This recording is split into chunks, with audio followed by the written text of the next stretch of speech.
A continuación haremos ejercicios para soltar la mano y vamos a hacer líneas verticales, es decir, de arriba hacia abajo, sin regla, sin el uso de borrador, solamente practicando. Las primeras van a salir un poco mal, pero a medida que vayamos practicando van quedando cada vez más rectas. Y la idea no es la práctica no es para hacer la línea lo más recto posible, sino para soltar la muñeca. Como podrán ver, estoy utilizando un lápiz común y ahora ustedes van a tener un minuto para hacer este ejercicio. El siguiente ejercicio vamos a hacer lo mismo, pero esta vez con líneas horizontales de un lado a otro. Si notan, las primeras no quedan lo suficientemente rectas, pero a medida que vamos haciéndolo más rápido y con confianza, van quedando más rectas. Tratemos, como les dije al principio, de economizar el papel y utilizar la mayor cantidad de superficie posible. Esta vez vamos a practicar círculos a mano alzada, rápidos, círculos rápidos. No importa que no queden perfectamente redondos, la idea es practicar y soltar la mano. El movimiento de muñeca de esta manera les ayudará a que los trazos sean más fluidos y el dibujo les quede cada vez mejor. Pueden utilizar toda la hoja y incluso pueden utilizar el que ya usamos antes. Todos los espacios que le queden libres pueden utilizarlos para practicar este tipo de ejercicio y también pueden hacer esto. Aunque no lo crean, esto les ayuda a soltar la muñeca y que los trazos sean más fluidos. Vamos a practicar un minuto este ejercicio.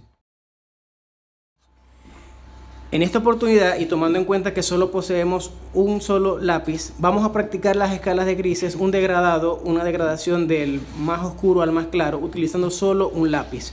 Sé que no tenemos todos los lápices que les comenté anteriormente, pero lo importante también es aprender a usar la presión que ejercemos del lápiz sobre el papel. Y les voy a dar un pequeño ejemplo. Si yo presiono suavemente el lápiz, obtengo un trazo sutil, suave y un gris muy claro. Pero si yo presiono el lápiz, tengo una línea mucho más gruesa y mucho más oscura. Entonces, tomando eso en cuenta, podemos hacer la siguiente práctica. Hacemos un rectángulo, no importa que no sea perfecto, eso no es el objetivo de la clase. Y vamos a empezar a rellenarlo utilizando, si pueden ver cómo yo utilizo el lápiz, lo tengo a lo más alejado de la punta posible y empiezo a sombrear muy suavemente el rectángulo, tratando de que las líneas queden lo más pegadas posibles para que se vea un tono uniforme. No tenemos que rellenarlo todo, podemos dejar este espacio aquí en blanco y vamos a aplicar una segunda capa con el mismo lápiz, pero esta vez aplicando solo un poco más de presión. Esta superposición de capas nos ayuda también a crear tonos más oscuros con el mismo lápiz. Y entre más capas de color le agreguemos, más oscuro queda esta parte inicial. Como podrán ver, la segunda capa no la llevé hasta el final, sino que dejé un espacio, un intervalo entre las capas, entre cada una de las capas. Si pueden apreciar, tenemos un tono de gris aquí, tenemos otro tono de gris aquí, otro tono de gris aquí y uno más oscuro al final. Eso lo vamos a practicar en este momento. Tal cual como les mostré en el ejercicio, el ejemplo anterior, vamos a practicar las tramas.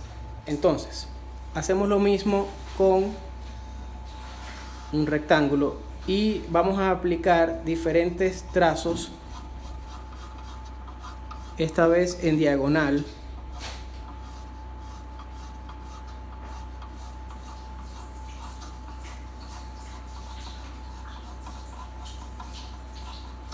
En este momento tenemos la primera capa de color.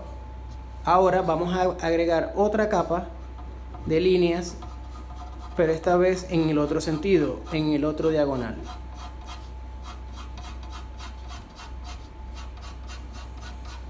No la vamos a llevar hasta el final del rectángulo para que podamos ver el efecto que crea.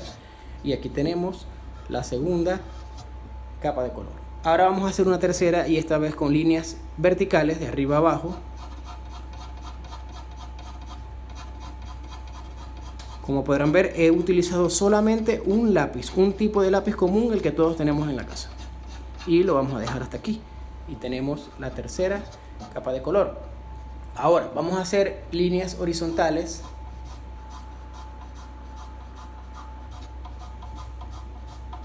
Agregando una cuarta capa de color.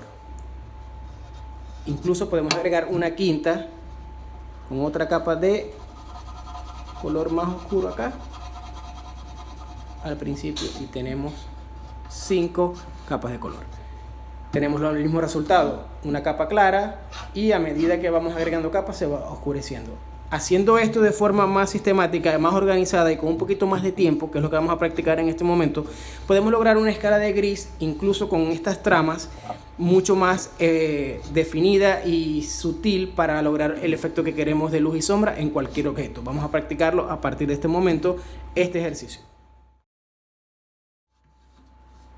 El ejercicio que haremos en este momento es aplicar este principio de la trama que utilizamos en la parte anterior de la clase en un objeto tridimensional. Vimos que hicimos un cuadrado rectángulo con líneas rectas, pero ¿qué pasa si yo quiero hacer un círculo y convertir ese círculo en un objeto tridimensional?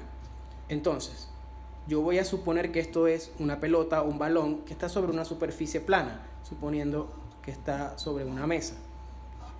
¿Qué voy a hacer? Voy a definir donde tenemos algún punto de luz. Supongamos que aquí, de este lado, tenemos el sol. Quedó un poquito feo, pero no importa. Entonces, si el sol está aquí, que es nuestra fuente de luz, lo que le va a dar la luminosidad al objeto, podemos asumir que en esta parte de acá vamos a tener la luz, y a medida que va recorriendo la esfera va llegando menos luz y tenemos la parte más oscura de este lado. Vamos a empezar entonces con las capas, y esta vez podemos usar tanto líneas rectas como líneas curvas, simulando el movimiento que en teoría debe tener nuestro objeto, nuestro balón.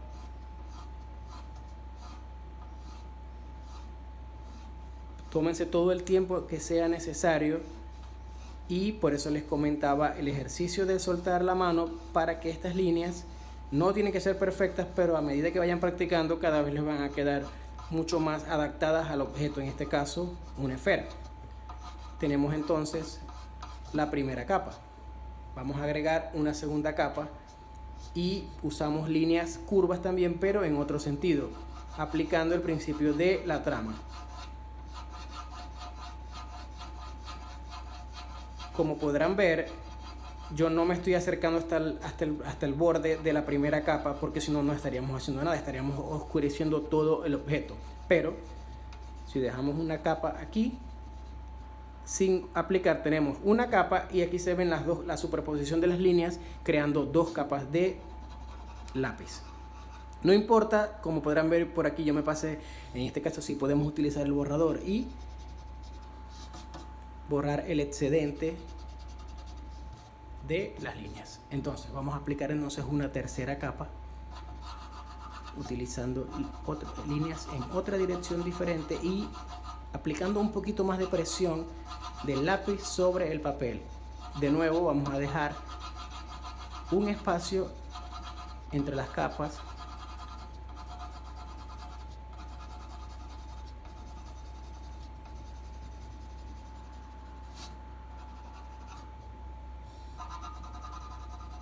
así tal cual, y vamos entonces a agregar una cuarta capa, esta vez más corta y presionando mucho más el lápiz.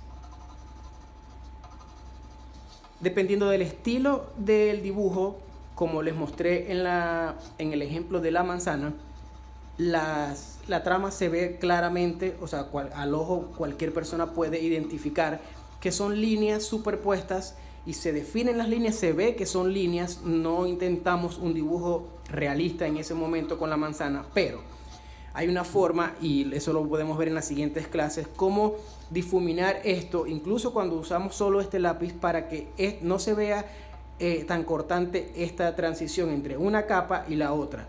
¿Qué pasa? Podemos utilizar el dedo para difuminar el lápiz y crear esta escala más sutil y menos definida, sin tantas líneas. Incluso con la práctica, entre más practiquen sin el uso del dedo, pueden crear este tipo de efectos. Recuerden lavarse las manos porque les va a quedar así, y en todo caso podemos usar también un algodón o un palillo para oídos para hacer esto y no ensuciarse las manos. Recuerden lavárselas.